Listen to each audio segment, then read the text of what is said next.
one of the major factors in this first round of the playoffs, kind of like we were talking about initially, right? With similar to basketball, is that the stars have to shine, especially for these underdog teams, right? And the Clemson-Texas game was no different.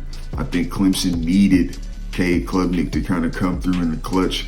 And you kind of heard Booger McFarland referring to it at halftime. He just couldn't get it done on third down when they needed those plays to be made, right? And, you know, kind of like I said about SMU Penn State, right? These underdog teams are going to have to do some spectacular shit, right, to win these games, especially on these teams' home field, right?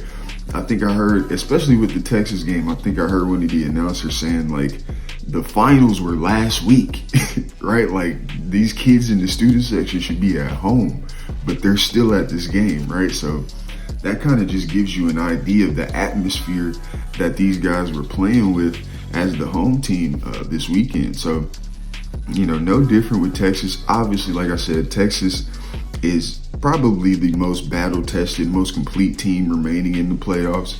Obviously, you know, with their quarterback situation being intact, you know, you still got Ohio State and Oregon out there. But again, Texas up front is just different, right? Like, you know, UGA up front is just different, right? And, you know, they're going to show you that next week, but we'll wait for that, right? Again, you know, Clemson's offense just couldn't get it going. Only 76 yards rushing to compliment Cade Klubnik. You know, that's not going to work.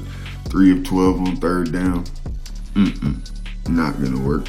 So, you know, as you saw in the other 3 games, the inability to run the football is going to cost you the game here, all right?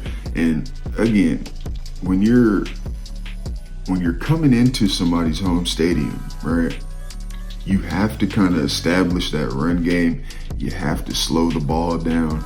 You have to, you know what I mean, kind of grind it out some of these times, especially with a team like Texas, right? You got to try to keep the ball out of their hands.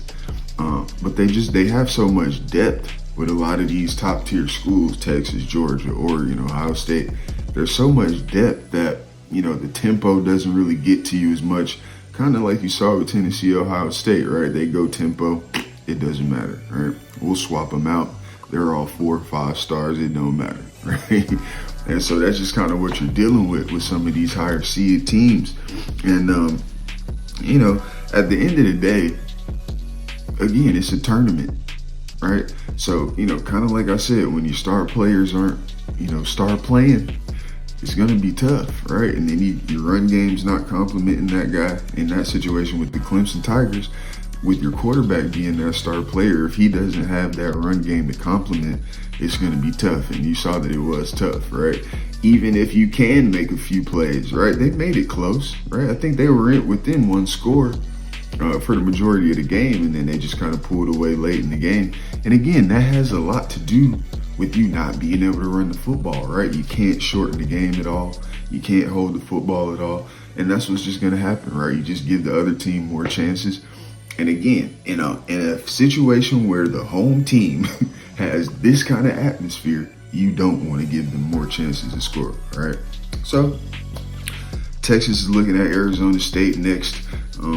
Definitely a, what do you want to call that? Up-and-comer, kind of a niche kind of team, right? You got Cam Scatterboo, you got the quarterback out there. I'm not sure how Arizona State is defensively. Everybody knows about the offense, though. So we'll see, man. Obviously, again, you're going to have to be able to hang with these teams up front in order for you to even utilize some of these skilled players, right? And again, it has to be a situation where Cam Scatterboo is out to prove something, right? Same situation. Him and Ashton Genty kind of have the same kind of situation going on, right? 2 guys that kind of felt slighted throughout the season by Travis Hunter. You know, they're in the playoff, right? Travis Hunter is not. Travis Hunter gets all the awards, we get the wins, right? Honestly, I told you Colorado should have been in the playoff. But anyway, yeah. So we'll have to see, man. Cam Scatterboo has to have a, you know, 200-plus yard kind of game. He's had big games like that previously, right? So we know he can do it. But again, same with Genty. Against this level of competition, we got to see it, right? So Hey, we'll see, man. Texas, Arizona State, January 1st. Who you got? Surgeon Sports. Surgeon Sports Network.